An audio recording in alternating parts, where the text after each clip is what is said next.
જય સ્વામિનારાયણ. સત્સંગ શિક્ષણ પરીક્ષાનું ફોર્મ ભર્યા પછી પરીક્ષાની તૈયારી કેવી રીતે કરી શકાય, જેનાથી ધાર્યું પરિણામ પ્રાપ્ત થાય, તે માટે અમુક મુદ્દા ખાસ ધ્યાનમાં રાખવાની જરૂર છે. પરીક્ષા અંગે પોતાનો ગોલ નક્કી કરો અને પ્રાર્થના કરો. ક્વોન્ટિટી નહીં પણ ક્વોલિટીમાં વાંચો. કેવી રીતે વાંચવું, ક્યાંથી વાંચવું, ટાઈમ મેનેજમેન્ટ. ચાલો સમજીએ દરેક મુદ્દાને. સૌથી પહેલું ગોલ નક્કી કરો અને પ્રાર્થના કરો. કોઈ પણ કાર્ય કરતા પહેલાં જરૂરી છે તે કાર્ય માટે ગોલ નક્કી કરવો. જેમ કે સત્સંગ શિક્ષણ પરીક્ષાનો મુખ્ય ગોલ જ્ઞાન દ્રઢ કરવું તે છે અને બાપાનો રાજીપો પણ છે. જ્યારે તમે ગોલ નક્કી કરશો ત્યારે તે કાર્ય આપોઆપ કરવાની પ્રેરણા મળશે અને ત્યારબાદ મહારાજ સ્વામીને પ્રાર્થના કરવી કે આ માટે તેઓ આપણને બળ આપે. આટલું કરીને પરીક્ષાની તૈયારી ફોર્મ ભરાય તે તુરંત જ કરી દેવી જોઈએ. પરંતુ જો પ્રમુખ સ્વામી મહારાજના આશીર્વાદ વાંચીએ તો તેમાં બાપા એમ કહે છે કે સત્સંગ શિક્ષણ પરીક્ષાથી બધાને જ્ઞાનની દ્રઢતા થાય. એટલે કે આ પરીક્ષા પાસ કરવા માટે નથી પણ જ્ઞાનની દ્રઢતા થાય તે માટે છે. અને આ દ્રઢતા તો જ થાય જો અભ્યાસ પહેલેથી કરવામાં આવે. ઘણીવાર એમ પણ થાય છે કે આવડતું તો બધું હોય છે પણ પરીક્ષા સમયે યાદ આવતું નથી. જેમ કે પ્રારંભમાં આવતું ઘનશ્યામ ચરિત્રનું પુસ્તક, તેમાં આવતા બધા જ પ્રસંગો તમે ક્યાંક ને ક્યાંક તો સાંભળ્યા જ હશે, પણ પરીક્ષામાં પૂછાતા ખરા ખોટામાં જ તમારો જવાબ ખોટો પડી જાય છે. પછી છેલ્લે વાંચી રહીશું તેવું ક્યારેય ન વિચારવું, કારણ કે છેલ્લે વાંચવાથી થોડા સમય માટે જ તે યાદ રહેશે અને પછી દ્રઢતા નહીં થાય અને ધાર્યું પરિણામ પણ પ્રાપ્ત નહીં થાય. આ માટે જે પરીક્ષા આપવાની છે તે પરીક્ષા માટેના તમામ પુસ્તકો વસાવવા જરૂરી છે. જો પુસ્તક મળે તેમ ન હોય તો સંસ્થાની વેબસાઇટ અથવા સંસ્થાના ઓડિયો પ્રકાશન દ્વારા પણ તે પુસ્તક વાંચી અથવા સાંભળી શકાય છે.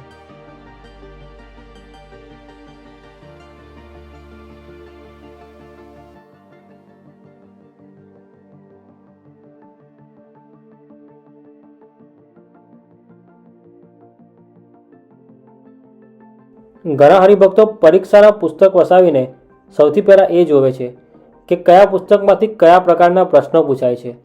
જેમ કે ઘનશ્યામ ચરિત્રની વાત કરીએ તો તેમાં ખરા ખોટા, કારણો, કોણ બોલે છે કોને કહે છે, એક વાક્યમાં જવાબ, ટૂંકનોંધ વગેરેનો સમાવેશ થાય છે. ક્વોન્ટિટી નહીં પણ ક્વોલિટીમાં વાંચવું.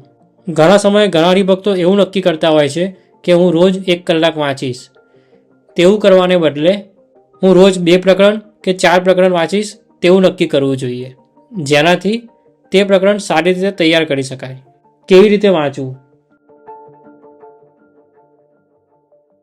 વાંચવાની આદર્શ રીત એવી છે કે સૌથી પહેલાં તે પુસ્તકને એકવાર ડિટેલમાં વાંચ્યા વગર જોઈ લેવું જોઈએ, જેથી તે પુસ્તક સાથે પરિચય થાય. આટલું કર્યા પછી જ તેને ઊંડાણપૂર્વક વાંચવું જોઈએ, જેમાં તમામ લાઈન વાંચવી, ત્યારબાદ અગત્યના મુદ્દા અંડરલાઈન કરવા. જેમ કે અહીં એક ઉદાહરણ માટે એક પેજ બતાવેલ છે જેમાં અલગ અલગ કલરના હાઇલાઇટરથી જે તે પ્રશ્નોને હાઇલાઇટ કરવામાં આવ્યા છે, જેથી રિવિઝન સમયે આસાનીથી આ પ્રશ્નો યાદ રહી જાય. અને જો આપણે અનુકૂળ હોય તો તે મુદ્દા અલગ લખી શકાય. સારા માર્ક્સ મેળવનારા સત્સંગીઓના કહેવા પ્રમાણે જો ડિસેમ્બર મહિનાથી રોજ વાંચવામાં આવે તો જ્યારે ફાઇનલ એક્ઝામ આવે ત્યાં સુધીમાં સંપૂર્ણ કોર્સ રિવિઝન સાથે પૂર્ણ કરી શકાય છે. આ માટે દર અઠવાડિયે આશરે 4 થી 5 પ્રકરણ પૂર્ણ કરવાના હોય છે અને તે માટે સરેરાશ રોજનો 20 થી 30 મિનિટ ટાઈમ કાઢવાનો હોય છે. અઠવાડિયા પ્રમાણે ટાઈમ ટેબલ જોવા જઈએ તો પહેલા દિવસે 10 થી 15 મિનિટ તે પુસ્તકને ડિટેલમાં ન વાંચતા ઉપર છેલ્લી રીતે જોઈ લેવું જોઈએ. એટલે કે માત્ર તે પુસ્તક ઉપર નજર ફેરવવાની હોય તેવી રીતે વાંચી જવું જોઈએ. બીજા દિવસે કયા પ્રકારના પ્રશ્નો પૂછાય છે તે અંગે ઊંડાણપૂર્વક વિચારવું જોઈએ. જે મુદ્દા અગત્યના લાગે તેને અંડરલાઈન કરવા જોઈએ. રોજ અડધો કલાક વાંચીએ તો પણ 3 દિવસના અંતે 5 પ્રકરણ આરામથી વંચાઈ જાય. ત્યારબાદ 5મા દિવસે જે પ્રકરણ વાંચ્યા છે તેની જાતે પરીક્ષા લઈ શકાય અથવા તો પ્રી ટેસ્ટમાં પૂછાયેલા પેપરો દ્વારા તે પ્રકરણોની પરીક્ષા લઈ શકો છો, જેનાથી આપને તે ખ્યાલ આવશે કે આપને કયા પ્રકરણ સારી રીતે યાદ રહ્યા છે અને કયા પ્રકરણમાં હજુ વધારે મહેનત કરવાની જરૂર છે.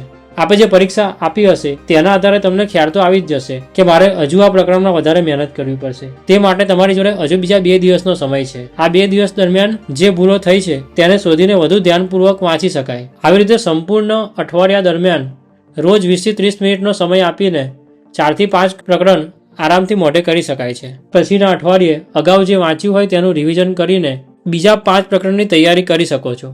જે તે વિસ્તારના કાર્યકરો દ્વારા પ્રી ટેસ્ટ પણ લેવાતી હોય છે, આ પ્રી ટેસ્ટ પણ આપવી જ જોઈએ, જેનાથી તમારી કેટલી તૈયારી થઈ છે તે આપને વધારે ખ્યાલ આવશે. ક્યાંથી વાંચવું? જો આપણે પુસ્તકો વસાવ્યા હશે તો વાંચવામાં સરળતા રહેશે. આ ઉપરાંત જો શક્ય હોય તો ફોનમાં અક્ષર અમૃતમ એપ ડાઉનલોડ કરીને રાખવી જોઈએ, જેમાં ઘણા બધા પુસ્તકો ઓડિયો સ્વરૂપે આપેલા હોય છે. અક્ષર અમૃતમ એપ સત્સંગ શિક્ષણ પરીક્ષાની ઓડિયો બુક સંસ્થા દ્વારા બનાવવામાં આવેલી અક્ષર અમૃતમ એપમાં આસાનીથી મળી રહે છે. આ એપને ગૂગલ પ્લે સ્ટોર અને એપ સ્ટોર બંનેમાંથી ડાઉનલોડ કરી શકાય છે.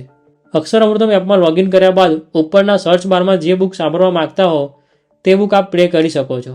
જેમ કે આપણે ઘનશ્યામ ચરિત્રની પુસ્તક સાંભળવું હોય તો ઉપર ઘનશ્યામ ચરિત્ર લખીને સર્ચ કરી શકો છો. આ ઉપરાંત સંસ્થાની વેબસાઇટ ઉપરથી PDF અને ઓડિયો ટ્રેક ડાઉનલોડ કરી શકાય છે અને તેને વાંચી અથવા સાંભળી શકાય છે. આ ઉપરાંત વાંચતા સમય જો અનુકૂળતા હોય તો પોતાની નોટ્સ બનાવી શકાય, જેનાથી જે તે વાંચ્યું હોય તે સારી રીતે યાદ રહી શકે છે. ટાઈમ મેનેજમેન્ટ સત્સંગ શિક્ષણ પરીક્ષામાં ટાઈમ મેનેજમેન્ટ ખૂબ જ અગત્યનું છે. જો તમે સારી રીતે ટાઈમ મેનેજમેન્ટ કરી લીધો તો 50% કામ થઈ ગયું. કારણ કે રોજબરોજ આપણે ઘણો બધો ટાઈમ વેસ્ટ કરતા હોઈએ છીએ, જેમ કે ટીવી, હરવા ફરવામાં વગેરે. પણ જો આપણે આ ટાઈમ સારી રીતે મેનેજ કરી લઈએ તો સારી રીતે તૈયારી થઈ શકે છે. જેમ કે જો તમે ઓફિસમાં કોઈ કામ કરતા હોય અને તેમાં વચ્ચે નાનો બ્રેક મળી જાય તો તે સમયે ઘનશ્યામ ચરિત્રનું એક પ્રકરણ વાંચી શકો છો. ત્યારબાદ જો તમે મુસાફરી કરતા હોવ, તે સમયે બસ કે ટ્રેનની વેઇટ કરતા હો ત્યારે, કે પછી પૂજા કર્યા બાદ કે પછી ચેષ્ટા કર્યા બાદ વાંચનનો ટાઈમ મેનેજ કરી શકો છો. જો આપ ડેલી હેબિટ બનાવશો તો આપને આશ્ચર્ય થશે કે 30 દિવસમાં આપે 30 ચેપ્ટર વાંચી લીધા હશે. જો આવી રીતે તૈયારી કરવામાં આવે તો સત્સંગ શિક્ષણ પરીક્ષામાં ધાર્યું પરિણામ પ્રાપ્ત કરી શકાય છે અને ગુણાતીત ગુરુનો રાજીપો પ્રાપ્ત કરી શકાય છે. સંસ્થા દ્વારા લેવામાં આવતી સત્સંગ શિક્ષણ પરીક્ષા યોગીજી મહારાજનું સ્વપ્ન હતું અને પરમ પૂજ્ય પ્રમુખ સ્વામી મહારાજે 1972માં આ પરીક્ષા શરૂ કરી હતી અને અત્યારે દેશ અને વિદેશમાં 950 જેટલા કેન્દ્રોમાં આ પરીક્ષા લેવામાં આવે છે. આ પરીક્ષામાં પ્રારંભ, પ્રવેશ, પરિચય, પ્રવીણ, પ્રાજ્ઞ 1, 2 અને 3 આ રીતે લેવામાં આવે છે. જો આપણે આ તૈયારી અંગે કોઈ પ્રશ્ન હોય તો આપ અમને કોમેન્ટ દ્વારા જરૂરથી પૂછી શકો છો.